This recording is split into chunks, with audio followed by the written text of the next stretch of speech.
বলতেছিলাম মা বাচ্চারা মরে যাচ্ছে মা। এখান থেকে প্রায় সময় অনেক বিমান আসে যায়, অনেক প্রশিক্ষণ বিমান অনেক আসে যায়, কানে অনেক শব্দ হয়।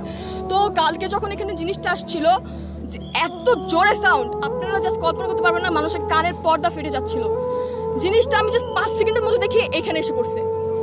আমি জাস্ট কল্পনা আমি জাস্ট বুঝতেছিলাম না যে আমার কলেজটায় হচ্ছে কি। হঠাৎ করে দেখি বাচ্চাদের কলেজটা ফেটে, আগুন ফেটে এই উপরে উঠে আসছে। আমি বলতেছি এখানে তো অনেক বাচ্চারা আছে।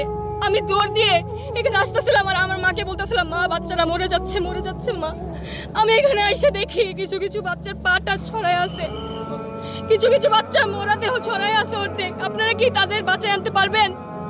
তারা কি আর জীবনে তাদের মা বাবার কোলে আসতে পারবে? আপনারা বলেন। আমাদের একটার সময় ছুটি হয়, মনে করেন 12:40 বা 50-এর দিকে এখানে হয়তো এই ধ্বংসটা হয়েছে। তো আমি যখন সামনের দিকে আসি, অনেক বাচ্চাদের মরদেহ আমি সবসময় ফোনে দেখছি, খবরে দেখছি। আমি কখনো কল্পনা করি না যে চোখের সামনে আমাকে এইগুলো দেখতে হবে। দেখতেছিলাম বাচ্চারা নিজের শরীর চামড়া পুড়ে যাচ্ছে, সেই অবস্থায় হাঁটতেছে, জানের ভিক্ষা করতেছে, আমাকে কেউ বাঁচাও বাঁচাও। সেই অবস্থায় বাচ্চারা হাঁটতেছে। বুঝেন আপনারা? কেউ বলতে পারবেন? বড়রা যখন মারা যায়, হ্যাঁ ওইটা একটু হলেও কম কষ্ট লাগে, কিন্তু ছোট ছোট যে বাচ্চারা মারা গেছে। কিন্তু আপনারাও জানেন যে বিমান যে ধ্বংস হয়েছে তার ভিতরে কত ধরনের ইঞ্জিন থাকে, কত কেমিক্যাল বা অনেক পুরাতন, প্লাস কত ধরনের ইঞ্জিন বা কত কিছু থাকে, আপনারাও জানেন, তাই না? তো এটা তো স্বাভাবিক কোনো আগুন ছিল না। এইটা যে ধ্বংস হয়েছে এখানে পড়ছে, এটা স্বাভাবিক ছিল না। এইটা চারদিকে ছড়ে পড়ছে। সেই মুহূর্তে স্টুডেন্টদের ছুটি ছিল, তারা বাসা যাচ্ছিল। এই যে আমাদের যে রাস্তাটা দেখতে পাচ্ছেন, এখানে স্টুডেন্টরা তারা প্রায় হেঁটে হেঁটে যাচ্ছে। কে বা বুঝতে পারছিল জিনিসটা কি আস্তে আস্তে হয়েছিল?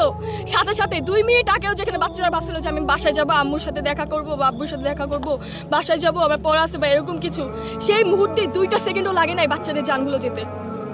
আপনারা কি বলতে পারবেন এই ধরনের এরিয়াতে কেন এইগুলো প্রশিক্ষণ দেওয়া হয়? কোন দেশে বসবাস করছি? আমি কালকে কার ব্লেম দিব আমি বুঝতে পারতেছিলাম না। যে ছড়াচ্ছেন এটা 2013 সালের বিমান, আসলে সেটা না, সেটা হচ্ছে 1966 সালের বিমান। এত ফেক নিউজ কেন ছড়াচ্ছেন যে 19 থেকে 20 জন বাচ্চা মারা গিয়েছে, যেখানে হচ্ছে 200 জনের মতো বাচ্চা নিহত হয়েছে, আহত আরো অনেকে হয়েছে, এখনো নিখোঁজ অনেকে, অনেক মায়ের বুক খালি হয়েছে। সেটাকে উত্তর কি আপনি দিতে পারবেন? যে বলছেন যে আমরা স্বাধীন বাংলাদেশ করেছি, সেই 2024 সালে 5ই আগস্ট আমরা স্বাধীন হয়েছি, আমরা কি এটার জন্য আন্দোলন করেছিলাম যে যেখানে বাচ্চাদের সেফটি? সরকার চেঞ্জ হয়েছিল এগুলোর জন্য, আমরা বলতে পারবেন সরকার কেন চেঞ্জ হয়েছে?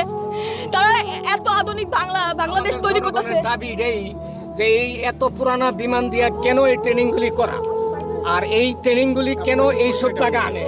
বাইরে এরিয়া আছে, দিনাজপুর আছে, পঞ্চগড় আছে, চিটাগাং আছে, এইসব জায়গা করাইতে পারে। এইসব জায়গা বাচ্চাদের উপরে কেন করলো এই জিনিসগুলি? মর্মান্তিক ঘটনা। আমার কান্দন